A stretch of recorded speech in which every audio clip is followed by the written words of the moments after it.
জনাব হযরত মাওলানা হাফিজুর রহমান সিদ্দিক কুয়াকাটা হুজুর।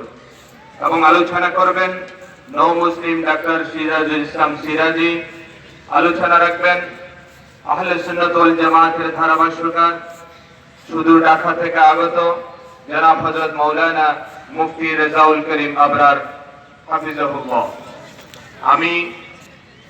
আমরা যারা এখনো পর্যন্ত দোকানপাটে ঘোরাফেরা করছি, আমি উদাত্ত আহ্বান করব, আজকে সমাপনী দিন, জীবনে হয়তো এই দিনে নাও আসতে পারে, ঠিক কিনা? এই জন্য জাতির সূর্য সন্তানদের থেকে যে কথাগুলো আমরা শুনবো, এটাও হতে পারে রবের সাথে পরিচিতির এটাই একটা দিন। আল্লাহ রাব্বুল আলামিন আজকের এই সমাপনী দিনের শেষ মুহূর্ত পর্যন্ত আমাদেরকে থাকার, আমাদের প্রত্যেককে তৌফিক দান করুক। সকলে বলি আমিন। আমরা দ্রুত ওযু ইস্তিনজা সেরে নামাজের জন্য প্রস্তুতি গ্রহণ করি। আমরা যারা এখন দাঁড়িয়ে আছে, একটু সোজা হয়ে কাতারটা একটু সোজা করে নি। আল্লাহু আকবার। সবাই সউচ্চ স্বরে বলি আল্লাহু আকবার। দাঁড়িয়ে কাতারটা সোজা করি। এখন মাওলা পাকের জিকির।